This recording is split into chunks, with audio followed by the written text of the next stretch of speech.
Hello, my name is Ben McGee, and this is my final project for the Digital Forensics course in the summer of 2013 at NYU Poly with Professor Joel Fernandez. My project is a CELLFOR social footprint analyzer, and it focuses on pulling data from cell phone image, specifically Android. And what it tries to do is it tries to analyze a social circle that a person belongs to by extracting Facebook data, contact information, emails, and tries to overlay that with the graph.facebook API using an image from a cell phone and Android that bulk extractor has already gone through, and it ties it into the Google Chart API for reporting. So one of the reasons why I wanted to do this topic was, mobile devices are so prevalent now. Forbes published this document here, and it was an analysis done by Unisys that says by 2020 there will be over 50 billion internet connected bring your own devices to the world, and that is a huge number. I can think about in my scenario, we have 7 or 8 at my house, and I would imagine you probably are in the same sort of situation. So the term iWorkers was also put into place with this and studied by Forbes specifically to talk about these big security gaps within organizations. There's been a 33% increase in 2010 to 2011.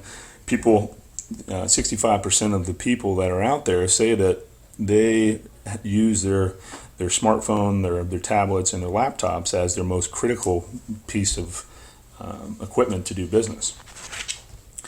And I put together this mobile tech tree to try to model some of the ways that devices are susceptible to issues and vulnerabilities. Down in the right-hand corner, we have Wi-Fi and Bluetooth. Some of the LTE carriers or the CDMA, GSM, AT&T, Verizon. Up here, Facebook, Google, Twitter, social media. The cloud comes into play right up the top here with the infrastructure coming in for software as a service, some of the critical infrastructure as a service, and some of the platforms as a service as well. Your laptop typically is synced to a cell phone, so that could be another vulnerability as well. And then one of the big parts here is the tie-in to people that are reading emails and viewing documents that may have proprietary information on their cell phone from the corporate environment. So when we talk about taking it to the cloud, that's such a buzzword right now, and specifically, we get into talking a little bit more about it. 2014, it's estimated that over $148 billion will be put into trying to adopt the cloud vernacular and trying to set up infrastructure in place to help people move in that direction. So people are saving documents, whether it's on a cell phone or Google Drive, Dropbox, those sorts of things, and the industry recognizes the huge bulge in that, and they're continuing to float money into it. A bunch of people have gotten their skin in the game with the different services that are being offered now in the cloud, and this dovetails nicely into the smartphones. But where's the data? Who owns the data? And where's it stored? Is it encrypted? There's a lot of sensitivity issues that go on, compliance, PCI, payment card industry, as well as HIPAA and Sarbanes-Oxley for the financial sector. There's a lot of different things that need to be taken into consideration when you're looking into taking things to the cloud. For this particular presentation, I put together just a fictitious guy here that I'm calling Bob. And Bob is a CEO of a regional bank. And he has been thinking about maybe upgrading to a new cell phone. So, typical things that we've learned throughout this master's program to do is just simple Recon, where you can target, you can go out to Google, do open source intelligence, and possibly do some social engineering. Things like Facebook and LinkedIn, as well as the Pinterest and Twitter. some of the OSINT sites that are out there, Intellius and People, PIPL, as well as Spokio. It's kind of scary that some of these things, what they have to offer, and the amount of information that is available online. So, for Bob, our fictitious person, we put together just a quick study here. And, Bob has a huge house. He's CEO of a bank, so you would think that, he's got a lot of money. And, we're able to zoom in on Google Street View from, one of the many challenges that was available here in our summer course.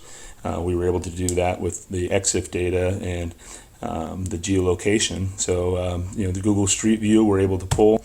Here in Alabama, there's a lot of Crimson Tide fans, and we're able to deduce the following just by some simple intelligence gathering on Bob. Specifically, he's an Alabama Crimson Tide fan. He likes nice cars and the Porsches. He's got a fancy boat, and he likes fine coffee as well. So let's say that Bob is wanting to sell his cell phone, and he does the factory wipe on the cell phone. He puts it out on some auction site, and I just found an auction site out there. This one's pattygold.com, and it could be eBay or whatever the auction site is that you use or these people use. So he puts this out there, hoping that he can make just a little bit of money to maybe fill up his tank a few times, the gas tank a few times. So what's the process? Well, Bob has a cell phone.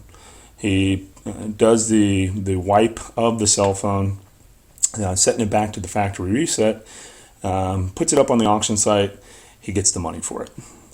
Well, what if there is somebody who is spearfishing or targeting Bob to maybe what they call whaling in the industry to go after a Barney Big Dog of a corporation, in this case, Bob being the president of a bank. What if this guy bought the cell phone, he was able to gain root access to it, and that's the little tree, and from that, maybe make a clone using something like the Forensics Toolkit or a DD or whatever you'd really want to. And then from there, you're able to get in there and slice and dice it. And that's the guy on the chopping board all the way over to the right on the bottom. What could we do? Well, for our particular purposes here, we're going to get into the demo. And that's where the CELLFOR project comes into play. So I put together something that very quickly can go out and look at some of these SQLite databases that are pulled off of a cell phone, things like the contacts database, the SMS database, the email provider database, the Facebook database, and really go in there, peruse some of those records that are found in those tables, and bring it back in a graphically pleasant way to the end user. Specifically, what we have to do is we have to execute this file, and it will go to connect to these SQLite databases, as well as use this thing that's called the graph.facebook.com. And specifically, out here at developers.facebook.com, I've been able to get an access token through using this Graph API Explorer on this graph.facebook.com. For me, you can see this is my ID. These are the fields that I'm looking to get back when I query this website. And then being able to do that, what you can do is you can just say, get this access token. You can tell it what you want to be able to pull back for the search that you do on Facebook. And you take this token and you copy it. And I will just put this into my script right up top here. I have a place for the token for Facebook, just to make sure that I do it. And this is temporal, so every 10 minutes or so that they make you refresh this until you actually publish your app out to Facebook. And so that's that. And here on my Backtrack instance where I've been testing, I just come into the folder that it is contained into and just run the Python space CELLFOR.py.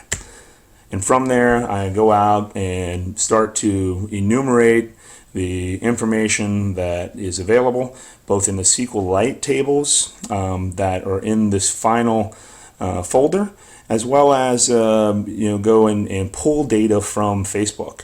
And you can see here the tail end of it actually has the mugshot, the friends, the phone data, the email, and gives you a simple log of what happened within the program.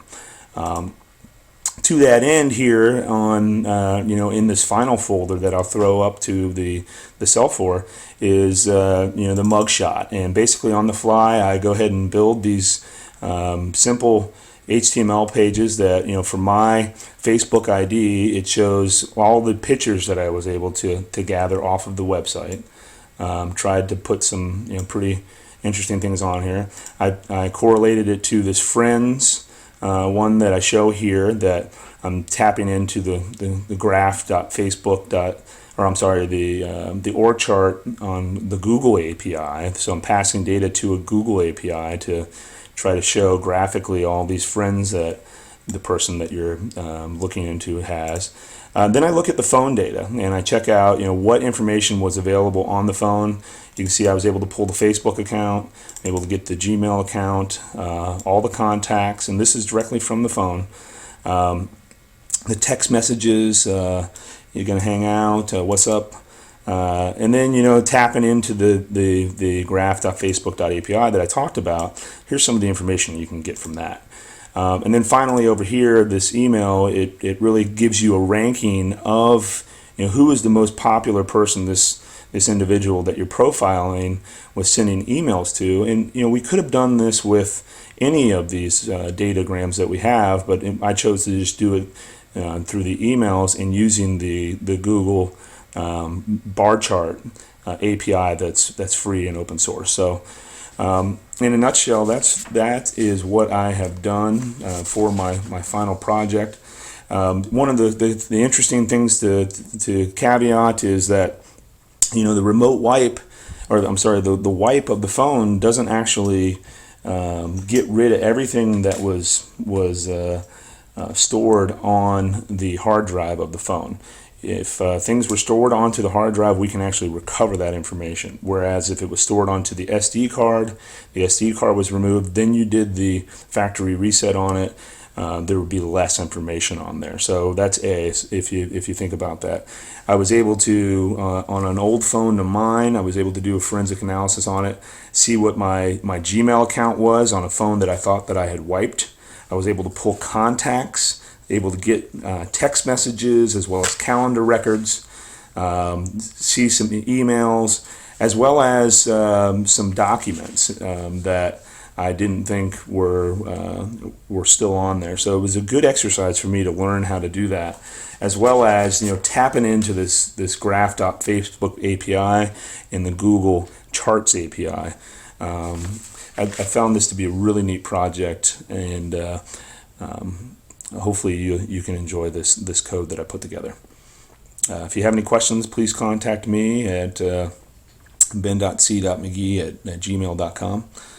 And that's it. Thank you.